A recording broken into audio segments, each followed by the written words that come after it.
नमस्कार, बंसल न्यूज देख रहे हैं आप। मैं हूं आपके साथ शुभांगी सिंह मिश्रा। आज सबसे पहले बात होगी ऑपरेशन राज्यसभा की, क्योंकि आज सुबह से ही चर्चा है कि राज्यसभा चुनाव में बीजेपी के तीसरे उम्मीदवार की एंट्री के बाद अब राज्यसभा का यह रण कितना दिलचस्प हो गया है।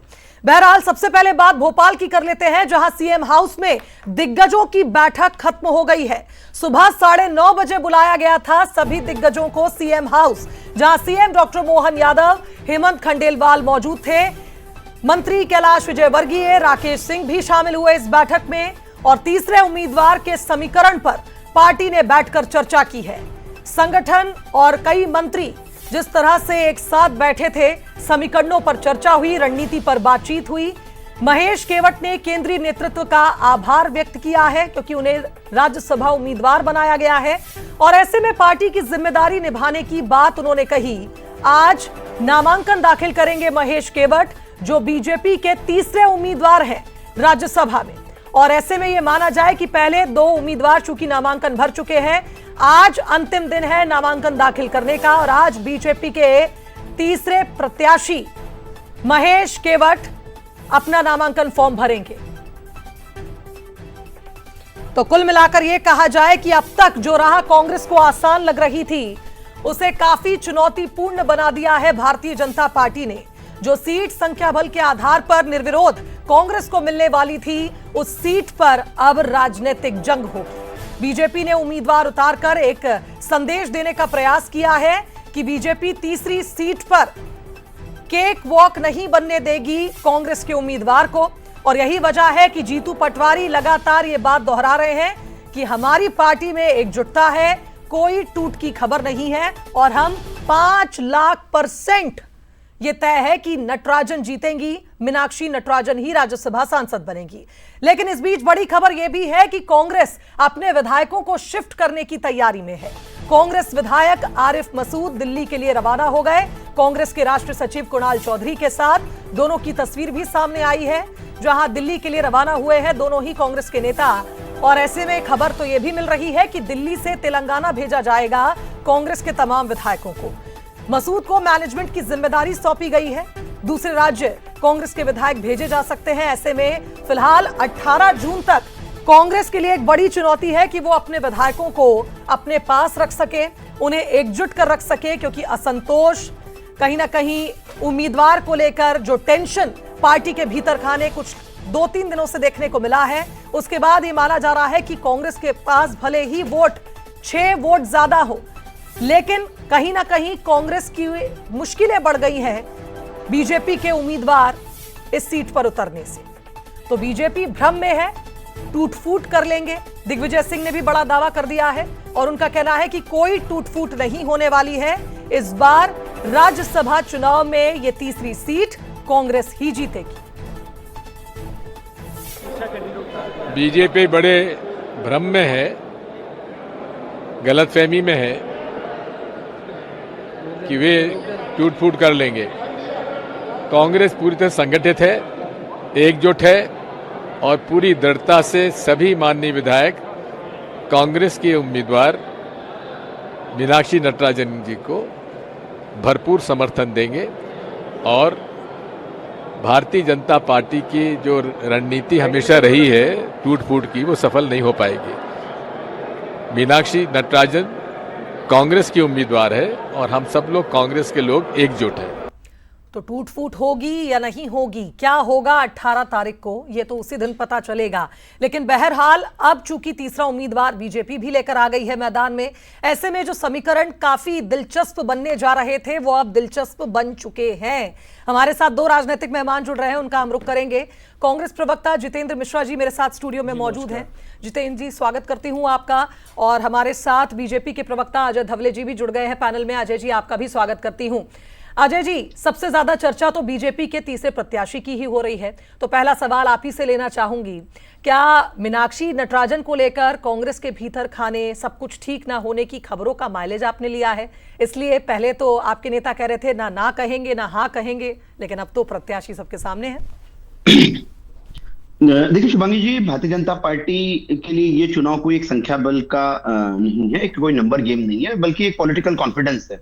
और दूसरी ओर कांग्रेस का इंटरनल डिसरप्शन है। तो भारतीय जनता पार्टी ने हमारे महेश केवट जी, जो एक अति पिछड़े वर्ग से आते हैं, हमारे एक जमीनी कार्यकर्ता हैं, मध्य प्रदेश मछुआ कल्याण बोर्ड के अध्यक्ष हैं, उनको प्रत्याशी बनाकर, जो हमारे सरप्लस वोट है, 2 प्रत्याशी होने के बाद भी हमारे प्लस में एडिशनल 48 सरप्लस वोट है, तो निश्चित रूप से भारतीय जनता पार्टी कंटेस्ट कर सकती है। तो कंटेस्ट करने के लिए भारतीय जनता पार्टी ने ये चुनाव लड़ा, निश्चित रूप से चुनाव जीतेंगे भी। लेकिन आज सोचना उनको है, जिन्होंने मीनाक्षी नटराजन जी, जो एक कांग्रेस की समर्पित कार्यकर्ता रही है, उनको प्रत्याशी बनाए जाने के बाद में प्रश्न चिन्ह खड़े किए थे। कांग्रेस से हमने कई कार्यकर्ताओं के ट्वीट देखे कि किस प्रकार से कमलनाथ जी को प्रत्याशी होना था, कोई कह रहा था दिग्विजय सिंह जी को प्रत्याशी होना था। तो ये कांग्रेस का अंतर्द्वंद जो है, उनकी अंतर्कलह है, उसका यदि कांग्रेस का प्रत्याशी हारता है तो उसका नतीजा रहेगा। कोई भारतीय जनता पार्टी की अपनी इसमें कोई हम रहेंगे कि इसमें हमारी कोई इस प्रकार का सैबोटाज नहीं रहेगा। लेकिन मूल रूप से जो आज विषय है जिस पर चर्चा होनी चाहिए कि हमेशा से कांग्रेस के ही विधायकों में इस प्रकार का अविश्वास का कमी क्यों होती है, क्यों कांग्रेस के नेतृत्व पर कांग्रेस के विधायकों का विश्वास होता है। और ये कोई मध्य प्रदेश पहला राज्य नहीं है, देश के अनेक राज्यों में राज्यसभा के विगत आप 5-6 वर्षों के इलेक्शन के रिजल्ट निकाल के देख लेंगे। अभी हाल ही में हिमाचल प्रदेश में इनके वरिष्ठ नेता और अभिषेक मनु सिंघवी जी, वो बाय इलेक्शन, वो चुनाव हार गए थे। अभी महाराष्ट्र में भी महायुति के हमारे प्रत्याशी चुनाव जीत गए थे, जहां एडिशनल नंबर्स नहीं थे हमारे पास में, फिर भी कांग्रेस के और जो महागठबंधन के लोग थे उन्होंने वोट कर दिया। तो मूल रूप से ये कांग्रेस के साथ में क्यों होता है, ये अविश्वास की कमी और इस प्रकार का अंतर्द्वंद, अंतरकलह, या हम कहेंगे कि अनुशासनहीनता कांग्रेस में ही क्यों है। देश में अन्य राजनीतिक दल भी हैं, वो अपने नंबर्स के हिसाब से अपने प्रत्याशी जिता के भी लाते, लेकिन जिस प्रकार से भारतीय जनता पार्टी की सरप्लस वोट है, हमारे आदरणीय प्रदेश अध्यक्ष जी श्री हेमंत खंडेलवाल जी का स्टेटमेंट भी है, और उन्होंने बहुत स्पष्टता के साथ में कहा कि भारतीय जनता पार्टी के प्लस में एडिशनल वोट थे और निश्चित रूप से हम कंटेस्ट कर सकते, तो इसलिए हमने कंटेस्ट किया है। अब जो 18 तारीख को चुनाव होगा, निश्चित रूप से भारतीय जनता पार्टी पूरे दमखम के साथ, ये बात मैंने मानी है कि पूरी रणनीति के साथ ही आप लोग आगे बढ़ते हैं, लेकिन बात यहाँ पर जनता से जुड़े वोट बैंक की तो है नहीं। यहाँ तो वोट आपको चाहिए विधायकों का, और जिस तरह का हमने संख्या बल देखा, कौन लीड में है, कितने विधायक के वोट कम पड़ेंगे, ये सब तो आपको भी पहले से पता होगा। आखिर इतना कॉन्फिडेंस अगर बीजेपी को है इस तीसरी सीट को लेकर, तो क्या आपने पहले से ही जमावट कर रखी है? क्या कोई तैयारी है पहले से ही निर्धारित कर ली गई है? मुझे लगता है शिवांगी जी, जो इलेक्शन का मैनेजमेंट है या जिस प्रकार की रणनीति होती है, तो वो हम लोग टीवी डिबेट्स पे उसको तो डिस्क्लोज नहीं कर सकते, लेकिन मूल रूप से ये चर्चा होने की आवश्यकता है कि क्या भारतीय जनता पार्टी की का कॉन्फिडेंस हाई है। तो निश्चित रूप से हमारा पॉलिटिकल कॉन्फिडेंस हाई है। भारतीय जनता पार्टी अपना प्रण प्राण लगा के किस प्रकार से हमारे प्रत्याशी को खड़ा किया, और एक ऐसे वर्ग को हमने प्रत्याशी प्रतिनिधित्व देने का काम किया जिस वर्ग को आवश्यकता थी। तो भारतीय जनता पार्टी निश्चित रूप से मानती है, मध्य प्रदेश के माननीय विधायक जनों से भी आग्रह रहेगा कि वो एक ऐसे सामान्य वर्ग से आने वाले एक अति पिछड़े वर्ग के प्रत्याशी को अपना वोट दे। लेकिन कांग्रेस को ये सोचने की आवश्यकता, ये सारा का सारा जो ये विषय है, ये क्योंकि देखिए कांग्रेस तो इस इलेक्शन को इतना सिंपली ले रही थी, वो जिस प्रकार से समझ रही थी कि ये केक वॉक होगा, लेकिन उनके लिए किसी भी प्रकार का केक वॉक नहीं है। भारतीय जनता पार्टी हमेशा से चुनाव लड़ने में और जीतने में, चलिए ठीक है, लेकिन 5 लाख% जीत का दावा किया है पीसीसी चीफ ने। मैं पैनल में हमारे एग्जीक्यूटिव एडिटर मनोज सैनी भी जुड़ रहे हैं, उनका भी मैं स्वागत करती हूं।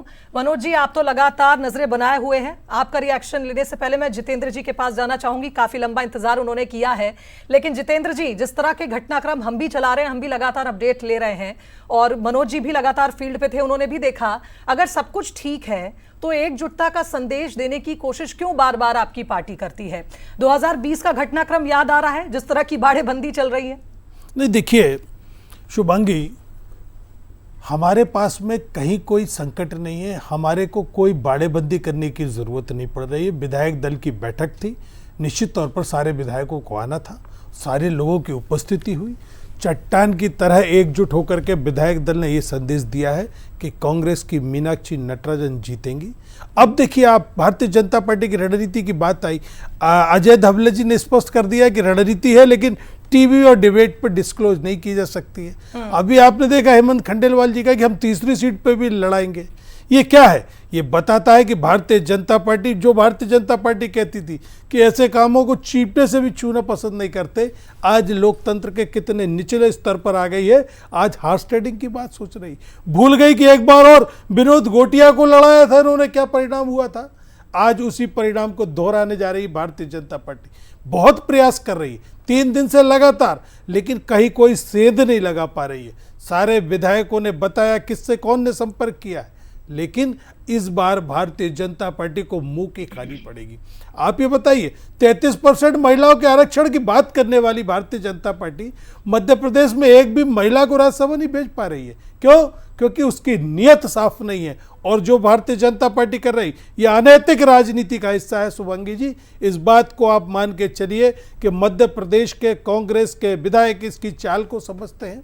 एक बार और उन्होंने विनोद घोटिया को लेकर के इस तरह का प्रयोग किया था, प्रयोग विफल हुआ। यह प्रयोग भी इनका विफल होने जा रहा है। भारतीय जनता पार्टी को लोकतंत्र की जो परंपरा है, आपके पास वोट नहीं है, इसके बाद आप चुनाव लड़ रहे हैं, क्या मंशा है आपकी? आपकी नीयत क्या बता रही है? ये बता रही है कि इस मध्य प्रदेश में जैसे हॉर्स राइडिंग पहले की गई थी उसी तरह का प्रयास किया गया। लेकिन 2020 और 2026 में बहुत अंतर है।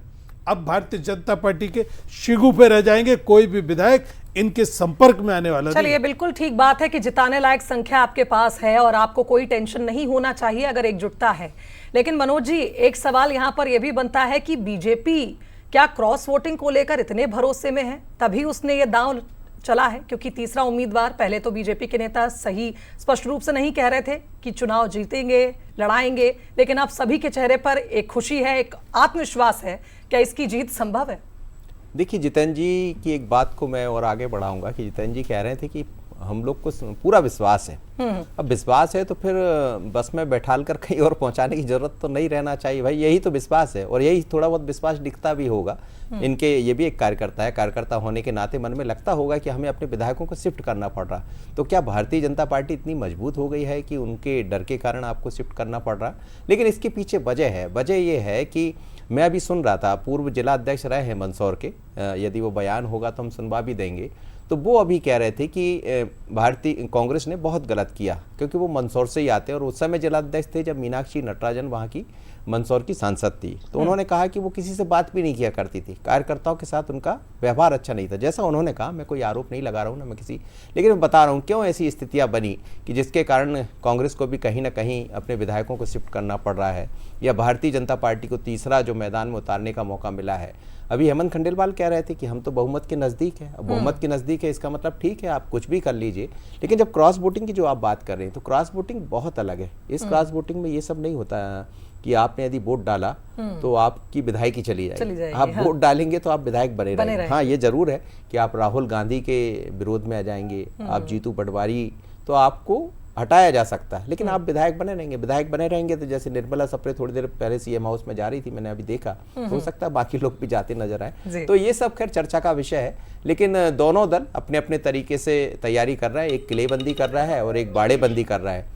अब किलेबंदी साथ देगी या बाड़ेबंदी, ये समझ में आ जाएगा 18 तारीख को। पर 18 तक मध्य प्रदेश का जो सियासी पारा है, मैं सुबह से आज कवर कर रहा हूँ, बल्कि 3-4 दिन से देख रहा हूँ, तो मुझे लगता है वो तो बड़ा हाई हो गया। ऐसा लग रहा है कि हम किसी लोकसभा विधानसभा के दौर में पहुंच गए चुनाव के। तो ऐसा कभी पहले देखा नहीं जी।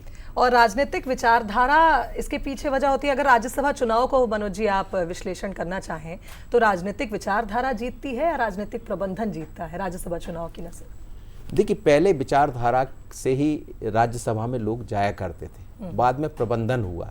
जैसे अभी कह रहे थे कि महिलाओं को लेकर भारतीय जनता पार्टी ने क्या किया, लेकिन पिछला जब चुनाव हुआ तो उस पर 2 महिलाएं गई थी, कविता पाटीदार और दूसरी सुमित्रा जी जबलपुर से, वो एक पार्षद थी। तो मुझे लगता है ध्यान रखा होगा बीजेपी ने, लेकिन अभी महिलाओं को लेकर खूब बातें चल रही, तो ये सवाल जायज है। लेकिन प्रबंधन अब बड़ा भारी है, और प्रबंधन ही कहीं ना कहीं बहुमत की तरफ बीजेपी को ले जाएगा, जैसा बीजेपी का दावा। अब प्रबंधन काम आता है या कांग्रेस के भीतर बैठे विधायकों की विचारधारा अपनी पार्टी के लिए काम? बिल्कुल। और धवले जी, चूंकि अभी हाल ही में जितेंद्र मिश्रा जी ने एक बात कही कि भारतीय जनता पार्टी सिर्फ बातें करती है महिलाओं के सम्मान की, महिलाओं को आगे बढ़ाने की। हमने तो एक महिला प्रत्याशी को मैदान में उतारा, लेकिन भारतीय जनता पार्टी से राज्यसभा चुनाव में कोई महिला नहीं दिखी। शुभांगी जी, मुझे लगता है जितेंद्र जी का कोई इतिहास की जानकारी नहीं है। भारतीय जनता पार्टी ने मध्य प्रदेश से वर्तमान में 3 राज्यसभा की सांसद है, कविता पाटीदार जी, सुमित्रा वाल्मीकि जी और हमारी माया नरोलिया जी। तो ये भारतीय जनता पार्टी का 33% रिजर्वेशन आने के पहले का प्रतिनिधित्व है। रिजर्वेशन आ जाएगा, उसके बाद तो प्रतिनिधित्व आपको दिखे जाएगा। दूसरा बड़ा विषय, कांग्रेस किस मुंह से ये कह रही कि महिलाओं को प्रतिनिधित्व नहीं। अभी केरलम में और कर्नाटका में कांग्रेस के कैबिनेट का गठन हुआ है। आप पूछे इनको कितनी महिलाओं को इन्होंने मंत्री बनाया। महिलाओं की बात करते हैं, ओबीसी की बात करते हैं, लेकिन वर्तमान में ना कांग्रेस जातिगत प्रतिनिधित्व देने की बात विषय पे विश्वास रखती है, ना दूसरा महिलाओं को पॉलिटिकल रिप्रेजेंटेशन देने का। भारतीय जनता पार्टी ने ये इंश्योर किया है और आज हम इंश्योर करने के बाद में ये बात कर रहे हैं। दूसरा विषय, ये अंतरात्मा की आवाज का जो विषय आता है, वो सिर्फ कांग्रेस के साथ में दिक्कत क्यों होती है। मैंने शुरुआत में कहा कि अविश्वास की जो कमी है वो अपने कांग्रेस को, अपने नेताओं में और नेतृत्व को, अपने विधायकों में क्यों दिखता है। भारतीय जनता पार्टी के पास में नंबर्स हैं, नंबर्स के साथ में हम चुनाव लड़ने जा रहे हैं, लेकिन कोई भी चुनाव बिना किसी हम कहेंगे कि पॉलिटिकल प्लानिंग के, एक पॉलिटिकल स्ट्रेटेजी के बिना नहीं होता। भारतीय जनता पार्टी की रणनीति ये थी, हमारे पास में एडिशनल वोट है, उन एडिशनल वोट को किस प्रकार से मोबिलाइज किया जाए, उनको हम करेंगे। निश्चित रूप से कांग्रेस को यानी आप दावा कर रहे हैं कि एडिशनल वोट आपके पास है, पॉलिटिकल प्लानिंग तो चलिए साझा नहीं करेंगे आप डिबेट में। हमारे पास में सरप्लस 48 वोट होते हैं हमारे। अब दूसरा जो राज्यसभा का इलेक्शन होता है वो उसका एक मैकेनिज्म है, तो सिंगल ट्रांसफरेबल वोट का ये सिस्टम होता है। तो इसमें किस प्रकार से फर्स्ट प्रेफरेंस के वोट, सेकंड प्रेफरेंस के वोट, ये मैकेनिज्म है। इस मैकेनिज्म के साथ में भारतीय जनता पार्टी के प्रथम प्रेफरेंस के वोट के बाद में, द्वितीय प्रेफरेंस के वोट के बाद में भी नंबर्स बच रहे हैं। तो उन नंबर्स को कहीं ना कहीं एक optimum use Bharatiya Janata party अपने विधायक गणों के वोटों का करेगी। और निश्चित रूप से ये कांग्रेस को सोचना है वो किस प्रकार से अंतर्द्वंद से, अंतरकलह से जूझ रही है, उसका परिणाम क्या होगा ये कांग्रेस को सोचना है। यानी कुल मिलाकर ये कहा जाए कि भारतीय जनता पार्टी भी कॉन्फिडेंट है, कांग्रेस भी कॉन्फिडेंट है, मीनाक्षी नटराजन खुद कॉन्फिडेंट है, और जीतू पटवारी जी का तो कल हमने सुना था, तब वो दावा कर रहे थे कि 500%, और आज तो उन्होंने परसेंटेज भी बढ़ा दिया है, 5 लाख परसेंटेज। लेकिन सवाल यहां यह भी है कि अगर मनोज जी भारतीय जनता पार्टी ये चुनाव जीतती है तो ये क्या कांग्रेस की संगठनात्मक हार की वजह से जीतेगी, या जो आत्मविश्वास से भरी भारतीय जनता पार्टी एक अलग ही प्लानिंग के साथ आगे बढ़ती है उसकी वो प्लानिंग काम कर जाएगी? कैंडिडेट चयन के कारण, कैंडिडेट का चयन ठीक नहीं हुआ ऐसा कांग्रेस के नेता कहते हैं, और यदि जीत होगी तो उसकी वजह भी वही बनेगा।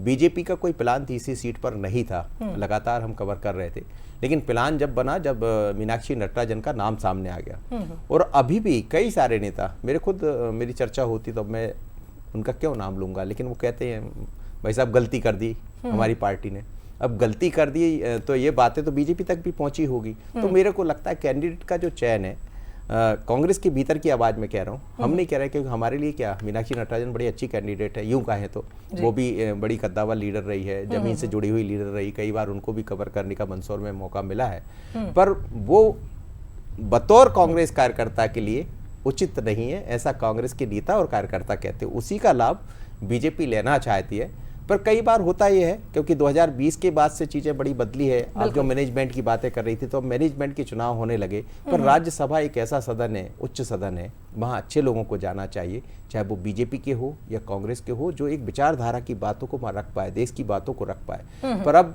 वो सिस्टम नहीं रहा है। अब तो जिसको भी जाना है वो नंबर ऑफ गेम की जरूरत है, क्योंकि नंबर राज्यसभा में भी बीजेपी को बहुत जरूरत है। आगे जो कुछ निर्णय होना है बड़े, जैसे 3-4 जो अभी आना अधिवेशन जो पास होना है, बिल पास होना है, तो उनको लेके मुझे लग रहा है राज्यसभा में बड़ी जरूरत है। तो इसीलिए शायद केंद्र से लेकर राज्य तक लगे हुए, लेकिन तैयारी बड़ी जबरदस्त है दोनों ही तरफ से, एक तरफ रोकने की तैयारी और एक तरफ लेने की तैयारी। यानी कहीं ना कहीं उम्मीदवार ने माइलेज दिया है। जिस तरह से मीनाक्षी नटराजन को लेकर तो असंतोष हमने कांग्रेस के भीतर भी देखा था, और जैसे ही नाम का ऐलान हुआ था उसके बाद से माना जा रहा था कि शायद हो सकता है पार्टी में कुछ असंतोष है, और यही वजह है कि उस पर पुनः विचार की सलाह भी कांग्रेस के कई बड़े नेताओं ने दी। लेकिन इस बीच जो बीजेपी के उम्मीदवार है महेश केवट, उनका क्या कुछ कहना है, आइए सुनते हैं।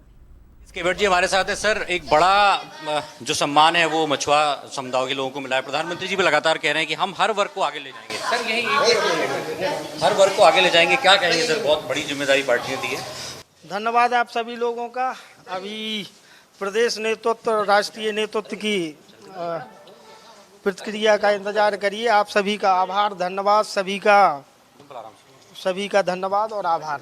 सर हम देख रहे हैं कि प्रधानमंत्री लगातार ये बात कर रहे हैं कि देश भर में तमाम अलग अलग वर्ग को आगे प्रतिनिधित्व मिल रहा है। आपको भी पहले मछुआ कल्याण बोर्ड का बनाया और आप राज्यसभा, क्या कहेंगे? बीजेपी है जो हर एक कार्यकर्ता को सम्मान देती है। बीजेपी भारतीय जनता पार्टी में कुछ भी हर एक कार्यकर्ता को सम्मान देती है, यही पार्टी है। सर एक हम देख रहे हैं हर एक छोटे कार्यकर्ता के जवाब अभी प्रदेश नेतृत्व थोड़ा सा देंगे, वेट करें, अभी इंतजार करें। तो बीजेपी का अनुशासित कार्यकर्ता है जो कहीं न कहीं पार्टी के प्रति गंभीर भी है, सम्मान भी देता है और अनुशासित भी रहता है। दिलीप विश्वकर्मा के साथ सूरज शर्मा, बंसल न्यूज, भोपाल।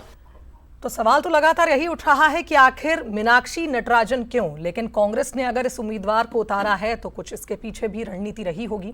क्या कुछ कहना चाह रही हैं मीनाक्षी नटराजन, आइए वो भी सुन लेते हैं। इस वक्त मीनाक्षी नटराजन हमारे साथ हैं, आपका नामांकन भर चुका है, क्या हालात देख रहे हैं इस तरीके का?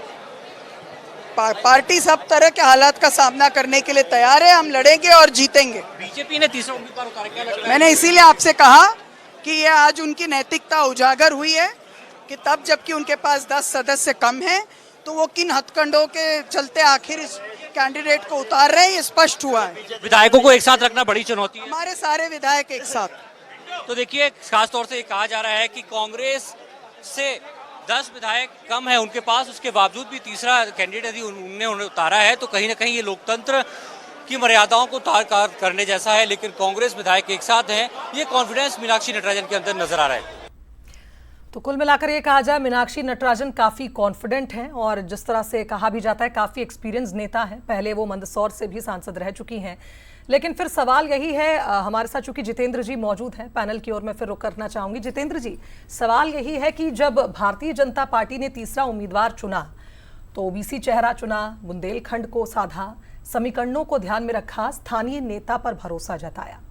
लेकिन अगर कांग्रेस की बात करें तो क्या यहीं पर कोई चूक हो गई? मीनाक्षी नटराजन को चुनना, क्या स्थानीय किसी नेता पर सर्वसम्मति नहीं बन पाई? देखिए, भारतीय जनता पार्टी के बारे में जितनी बातें आपने की है, पिछड़े से चुना, अति पिछड़े से चुना, बुंदेलखंड के समीकरण को साधने का प्रयास किया, ये सब नहीं है। सिर्फ जो मनोज जी ने इशारा किया, जो सवाल आपका था कि प्रबंधन, भारतीय जनता पार्टी की सिर्फ एक ताकत है, वो है प्रबंधन, और उसी का प्रयास कर रही है। ठीक है, वो चाहे धनबल से चाहे बाहुबल से ये प्रयास कर रही है। लेकिन आप ये देखिए, मीनाक्षी नटराजन जी का कॉन्फिडेंस देखिए, जीतू पटवारी जी का कॉन्फिडेंस देखिए, ये सब बता रहा है कि विधायक दल को तोड़ने के कितने भी प्रयास हो, लेकिन एक भी विधायक इस बार भारतीय जनता पार्टी के संपर्क में नहीं आएगा। कारण यह है कि इस बार जो महिला आरक्षण को लेकर हमने वकालत की है, लगातार हमने राष्ट्रपति से लेकर हमारी कांग्रेस कमेटी के राष्ट्रीय अध्यक्ष तक महिला को दिया है, वो महिला सम्मान, उससे क्या होगा, भारतीय जनता पार्टी का वो चेहरा भी बेनकाब होगा जो महिलाओं की बात करती थी। आज एक महिला मध्य प्रदेश में उतर गई तो आप उसके खिलाफ प्रबंधन करने लगे, आप कहीं ना कहीं आर्थिक रूप से जोड़ तोड़ करने का प्रयास कर रहे हैं मध्य प्रदेश में। ये मध्य प्रदेश की जनता भी समझती है, मध्य प्रदेश के वो विधायक जो वोट देने जा रहे हैं उन्हें भी अच्छी तरह से मालूम है। आखिर क्या है, विधायकों से बात तो होती रहती है ना, उन्हें मालूम है जो विधायक भारतीय जनता पार्टी में चले गए उनके क्या हाल है, जो कांग्रेस के नेता भारतीय जनता पार्टी ने ज्वाइन करा लिए थे आज वो किस दुर्दशा का शिकार है, ये भी समझ में आ रहा है। सब बता रहे हैं कि हमसे संपर्क करने का प्रयास किया गया। और दूसरी चीज एक और, जब वित्तीय प्रबंधन के माध्यम से चुनाव लड़े जाएंगे तो निश्चित तौर पर हम अपने विधायकों के संपर्क में रहेंगे। हम कोशिश करेंगे कि हमारा विधायक दल एकजुट रहे, सब एक साथ रहें, ताकि भारतीय जनता पार्टी का कोई भी अनैतिक प्रयास सफल ना हो। कॉन्फिडेंस मीनाक्षी जी को है, जो कॉन्फिडेंस आपको है, ऐसा कॉन्फिडेंस विधायकों को लेकर आप लोगों को नहीं? निश्चित तौर पर विधायकों से बात कीजिए, आप अभी लाइन पे जोड़िए किसी विधायक को, उसके अंदर भी वही कॉन्फिडेंस है जो कॉन्फिडेंस मेरे अंदर है, जीतू पटवारी जी के अंदर है, मीनाक्षी नटराजन जी के अंदर है। अब ये बताइए, भारतीय जनता पार्टी कह रही शामिल नहीं हुए, कौन सा विधायक शामिल नहीं हुआ ये मुझे बताइए। जो हमारे विधायक है योगेंद्र सिंह, वो एक्सीडेंट में वो जूम लाइन पे जुड़े और वो मेरे ख्याल से भोपाल पहुंचने वाले या पहुंच गए। एक भी विधायक ऐसा नहीं जो हमारी विधायक दल में नहीं है जिसने इस बात को लेकर के जाहिर नहीं की क्या हम एकजुट है। सारा का सारा विधायक दल एकजुट होकर के कांग्रेस का खड़ा है। भारतीय जनता पार्टी इस बार किसी भी प्रयास में सफल नहीं होगी, इस बात को लेकर के मैं कॉन्फिडेंस के साथ आपसे कह सकता हूं। चलिए, आपके इस कॉन्फिडेंस के लिए मैं आपको शुभकामनाएं भी दूंगी, लेकिन और अब पैनल का रुख करूंगी। हमारे साथ मिश्रा जी मौजूद है। मिश्रा जी, क्या कहेंगे? नरेश ज्ञानचंदानी सबसे पहले वो नेता जिन्होंने कहा था कि ये बड़ी चूक साबित हो सकती है पार्टी के लिए। नरेश ज्ञानचंदानी की बात अगर की जा रही है तो ये भी तो देखिए कि भारतीय जनता पार्टी के टिकट वितरण से नाराज होकर के उसी हुजूर का एक विधायक जितेंद्र डागा ने कांग्रेस ज्वाइन कर ली थी। वो तो पूर्व विधायक थे, ये तो एक बार टिकट 2 बार टिकट मिला है इन्हें। तो दीपक जोशी मंत्री थे, कांग्रेस ज्वाइन कर ली थी। ये सब चीज़ें मायने नहीं रखती राज्यसभा के चुनाव में। राज्यसभा के चुनाव में जो सबसे बड़ी चीज़ है वो ये है कि आपका वोटर, आपका विधायक दल कितना मजबूत है जो आपको वोट करेगा। अब इस तरीके से यदि किसी व्यक्तिगत किसी की टिकट के लिए कोई कार्यकर्ता मांग कर रहा है तो पार्टी नेतृत्व तो ये थोड़ी करेगा कि मैं किसी नेता के लिए मांगने लगूँ, आप किसी नेता के लिए मांगने लगे। ये बात नहीं होती। बात ये होती है कि विधायक दल ने सामूहिक निर्णय लिया कि केंद्रीय हाईकमान जिस नेता को भेजेगा हम उसके साथ खड़े। केंद्रीय नेतृत्व ने फैसला किया मीनाक्षी नटराजन मध्य प्रदेश जाकर के चुनाव लड़ेगी, चूंकि मध्य प्रदेश की माटी से जुड़ी है, मध्य प्रदेश का प्रतिनिधित्व किया है। सारे विधायक दलों ने उसको, आपने देखा कि सहमति दी, उस पर उन्होंने अपनी मोहर लगाई कि मीनाक्षी नटराजन हमारी अधिकृत प्रत्याशी है, हम उनके साथ खड़े हैं। अब कोई इस्तीफा दे रहा है, कोई बयान दे रहा है, तो कितने बड़े कार्यकर्ताओं की फौज होती है। अगर किसी ने, मैंने तो आपको दिया कि नाराज होकर के जितेंद्र डागा हुजूर के उन्होंने कांग्रेस ज्वाइन कर ली, किसी से नाराज हो गए दीपक जोशी। पार्टी की सेवा 37 साल से कर रहा है कार्यकर्ता, क्या कांग्रेस के लिए इंपॉर्टेंट नहीं? नहीं, बिल्कुल। आप ये बताइए, विधायक दल जब फैसला लेगा कि आप जिसको भी नेता बनाएंगे, जिसको मध्य प्रदेश में प्रत्याशी बनाएंगे, हम स्वीकार करेंगे। और उसके बाद जब केंद्रीय नेतृत्व मीनाक्षी नटराजन को मध्य प्रदेश भेज रहा है तो वो उस पर मोहर लगा रहे, एकजुट होकर संदेश दे रहे विधायक दल की बैठक में आकर के। अब अगर कोई ने इस्तीफा दिया, कोई इस्तीफा देता है तो इसको लगता है विधायक दल से नहीं जोड़ना चाहिए। इस तरीके से तो पार्टी, आपको मैं भारतीय जनता पार्टी की याद दिलाऊं, यही टिकट वितरण था, यही भूपेंद्र यादव आए थे मध्य प्रदेश, यही कुर्ता फटा था, यही उनके सुरक्षा गार्ड को गोली चलाना पड़ी थी। ये सब राजनीतिक दलों में चलता रहता है। मेन बात यह है कि, प्रमुख बात यह है कि विधायक दल क्या कह रहा है। विधायक दल मीनाक्षी नटराजन के साथ एकजुट होकर के खड़ा है। ये परिणाम बताएंगे आपको, क्योंकि अभी जितने भी विधायक दल के लोग आए उनमें एक भी विधायक ऐसा नहीं जो छूट गया हो, सारे लोगों ने। लेकिन ऐसे घटनाक्रम कहीं ना कहीं मिश्रा जी फिर कांग्रेस को कहीं ना कहीं फिर कटघरे में खड़ा कर देते हैं और बीजेपी फिर माइलेज ले लेती है कि यहाँ तो सब कुछ ठीक ही नहीं रहता। मैं आपको एक बात बताऊं कि क्या भारतीय जनता पार्टी के कार्यकर्ता कोई बयान नहीं देते हैं क्या? लेकिन पार्टी नेतृत्व का जो फैसला होता है उसको सारे लोग मानते हैं। एक किसी व्यक्तिगत रूप से किसी को टिकट दिलाने की वकालत करना, मुझे लगता है ये तो आप भी स्वीकार नहीं करेंगे। चलिए, अच्छी बात है। मनोज जी, क्या रिएक्शन देना चाहेंगे आप नरेश ज्ञानचंदानी के इस्तीफे पर? देखिए, ये पहला झटका इसको इसलिए माना जाएगा कि आखिर वही थे, इन्होंने सबसे पहले एक्स पर अपनी बात रखी थी और उसके बाद से पूरा हड़कंप मचा हुआ था। लेकिन इस्तीफा देना और फिर ये कहना कि यदि दिग्विजय सिंह जी होते तो ऐसा नहीं। अब इसमें क्या छिपा है? मुझे लग रहा है बहुत सारी चीज़ें हैं कहने के लिए, लेकिन ये कांग्रेस के भीतर का मसला है, आखिर उन्होंने क्यों दिया। पर ये तो समझ आ रहा है कि कहीं ना कहीं मीनाक्षी नटराजन को लेकर एक विरोध है। जितेंद्र जी कांग्रेस से बंधे हुए नेता है, स्वाभाविक रूप से यही कहेंगे। आप किसी विधायक से ये पूछेंगे वो भी यही कहेगा। पर्दे के पीछे यदि आप किसी विधायक से पूछेंगे, किसी पूर्व मंत्री से पूछेंगे कांग्रेस के, तो वो कुछ और कहेगा। लेकिन ये कांग्रेस के भीतर है। अच्छी बात है कि कांग्रेस को बाड़ेबंदी करना चाहिए। मैं तो ये कहूँगा कि मीनाक्षी नटराजन चूंकि तीसरी प्रत्याशी है कांग्रेस की तरफ से, तो वो वहां तक पहुंचे, लेकिन गलतियों का फायदा भारतीय जनता पार्टी ना उठा ले, इस पर ध्यान रखने की भी बहुत जरूरत होगी। अजय धवले बेहतर बता देंगे, मुझे लग रहा है बहुत मुस्कुरा रहे हैं। जी अजय जी, आप ही के पास आना चाह रही थी मैं, आपकी मुस्कुराहट तब से हम देख रहे हैं, मनोज जी ने भी नोटिस करी। नहीं, निश्चित रूप से जितेंद्र जी की और उनके दल की चिंता वाजिब है। देखिए, कांग्रेस के लिए वैसे भी सर्वाइवल का बैटल है, अस्तित्व की लड़ाई है उनकी। यदि कांग्रेस ये तीसरी सीट, ये जो मीनाक्षी नटराजन जी यदि चुनाव हार जाती तो ये कांग्रेस के लिए अपने आप में, क्योंकि नंबर होने के बाद भी सीट हार जाना अपने आप में कांग्रेस के लिए बड़ा सेटबैक होगा। और जैसे कि 2028 और 29 लोकसभा, विधानसभा और लोकसभा के चुनाव की प्रत्याशा में इस प्रकार से कांग्रेस के खेमे में इस प्रकार का परिस्थिति रहना, ये अपने आप में चिंताजनक है। लेकिन ये कोई पहली बार नहीं है कि कांग्रेस में इस प्रकार का मध्य प्रदेश में क्रॉस वोटिंग हुआ है। मध्य प्रदेश में हमने देखा था कि राष्ट्रपति के चुनाव के समय लगभग 15 वोट कांग्रेस के क्रॉस वोट कर गए थे। तो ये शुरुआत में भी हुआ था। अभी हाल ही के 2024 के राज्यसभा के बाई इलेक्शन में हमने देखा है कि किस प्रकार से अभिषेक मनु सिंघवी जैसे वरिष्ठ नेता हर्ष महाजन जी से चुनाव हार गए थे हिमाचल में, जबकि उनके पास नंबर्स थे। महाराष्ट्र में हमने देखा कि हमारे धनंजय महाड़े जी चुनाव जीत गए थे, जबकि नंबर्स महागठबंधन के पास में थे। उसी प्रकार से उत्तर प्रदेश में भी संजय सेठ जी इसी प्रकार से चुनाव जीत गए थे। तो क्योंकि कांग्रेस का ये डायलेमा है, कांग्रेस के कार्यकर्ताओं को, कांग्रेस के नेताओं को कभी भी नेतृत्व के ऊपर विश्वास नहीं रहता, और उस अविश्वास की परिणति ये होती है कि भारतीय जनता पार्टी के या एनडीए के पक्ष में परिणाम आते हैं। तो ये अविश्वास की परिणति परिणामों में परिलक्षित होती है। भारतीय जनता पार्टी हमेशा से एक ऐसे लोकतंत्र में विश्वास करती है जहां आपको स्वेच्छा से वोट देने का अधिकार हो, लेकिन कांग्रेस यदि दबाव के तहत यदि प्रत्याशी थोप रही है, जैसा कि अभी हमने एक नरेश ज्ञानचंदानी जी के इस्तीफे से देखा, तो वो पहले से अपनी बात करते रहते। उन्होंने एक्सपेक्ट लिखा था, उन्होंने स्पष्टता के साथ में कहा था कि उनका मध्य प्रदेश से कोई कनेक्ट नहीं है मीनाक्षी नटराजन जी का, और वो मध्य प्रदेश में यदि चुनाव जीतने जाती है तो विधायकों में वैसे ही जिस प्रकार के दो गुट बने हैं, जितू पटवारी जी का गुट चल रहा है पीसीसी प्रदेश अध्यक्ष का, दूसरा उमंग सिंघार जी का है, क्योंकि दोनों के हमने देखा है एक ही दिन पे दो पत्रकार वार्ताएं करते हैं एक ही इशू के लिए और अलग अलग जगह करते हैं। ये तो ये मध्य प्रदेश की परिपाटी रही है।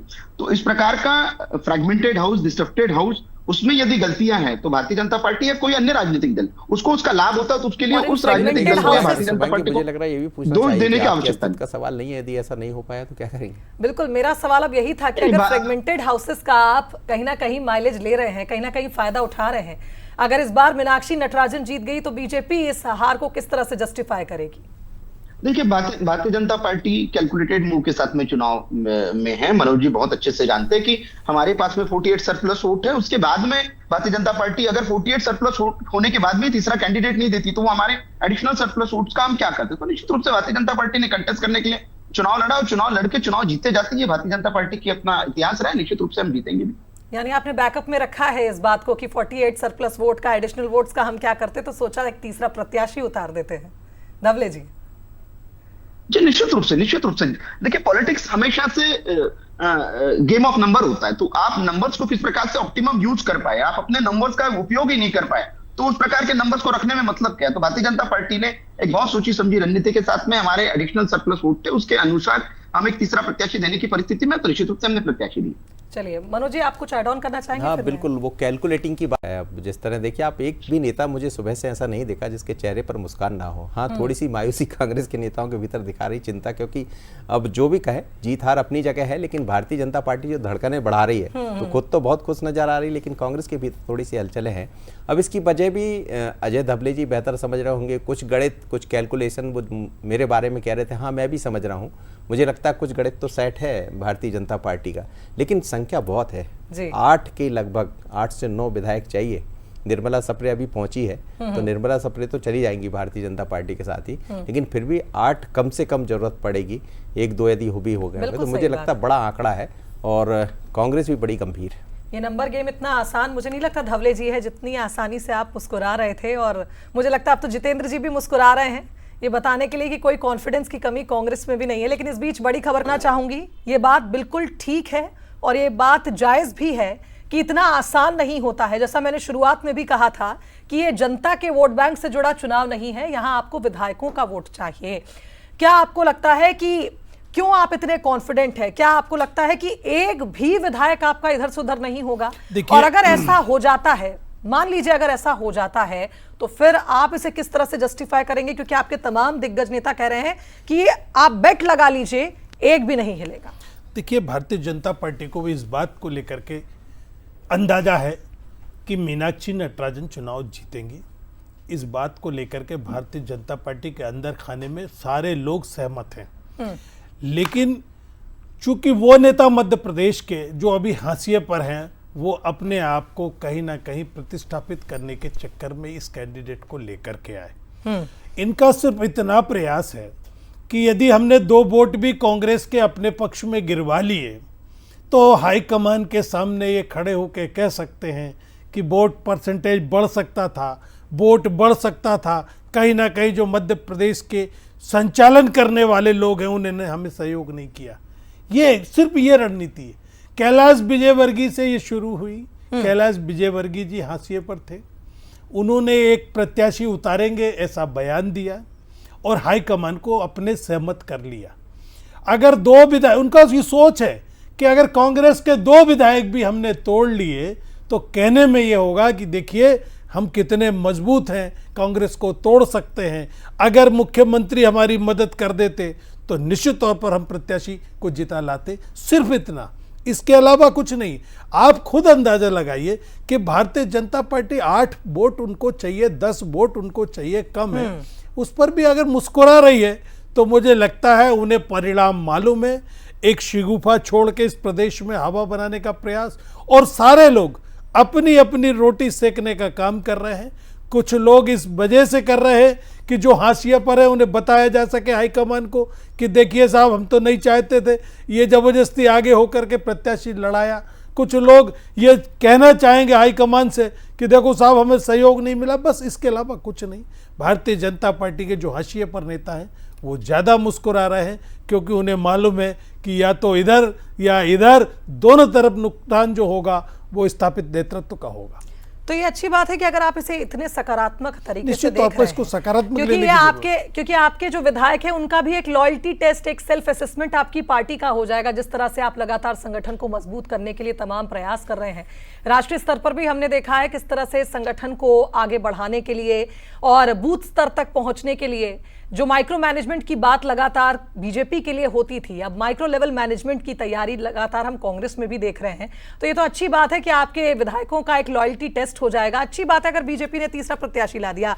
धवले जी, क्या यही वजह है कि आप तीसरा प्रत्याशी लेकर आए हैं, ताकि आप बता सके कांग्रेस को कि उनका संगठन किस लेवल पर है अभी? शुभांगी जी, आपने लॉयल्टी टेस्ट की बात की, तो देश में ये सिर्फ कांग्रेस के लॉयल्टी टेस्ट की आवश्यकता क्यों पड़ती है? देश में अन्य राजनीतिक दल भी है, अन्य राजनीतिक दलों के ना तो विधायकों के राजनीतिक लॉयल्टी की टेस्ट होती है, ना तो उनके कार्यकर्ताओं के लॉयल्टी की टेस्ट होती है, सिर्फ कांग्रेस के साथ में क्यों होती है? तो क्योंकि नेतृत्व के प्रति अविश्वास। जिस प्रकार से बिना सोची समझी रणनीति के कांग्रेस चुनाव लड़ती है, कांग्रेस चुनाव लड़ने का सिर्फ हम कहेंगे कि एक दिखावा करती है, लेकिन बिना किसी रणनीति के, बिना कार्यकर्ताओं को विश्वास में लिए, बिना नेतृत्व, जो स्थानीय नेतृत्व है उसको विश्वास में लिए यदि आप प्रत्याशी देंगे तो इस प्रकार की परिस्थितियां उत्पन्न होगी। जो एक बड़ा प्रश्न है कि क्या मध्य प्रदेश का अभी वर्तमान में होने वाला राज्यसभा का चुनाव एक पॉलिटिकल एक सेटबैक रहेगा कांग्रेस के लिए? तो निश्चित रूप से आप मान के रहिए 18 तारीख के बाद में कांग्रेस का जिस प्रकार के कांग्रेस के अंदर खाने की और अंतर कलह की जो मैं बात शुरुआत में कर रहा था कि पीसीसी चीफ अलग चलते हैं और एलओपी अलग चलते हैं, ये स्पष्टता के साथ में आपको समझ में आ जाएगा कि कहीं ना कहीं ये जो फ्रेगमेंटेड हाउस है वो अपने आप में परिणामों में जब परिलक्षित होगा तो निश्चित रूप से ये धरातल पर आ जाएगा।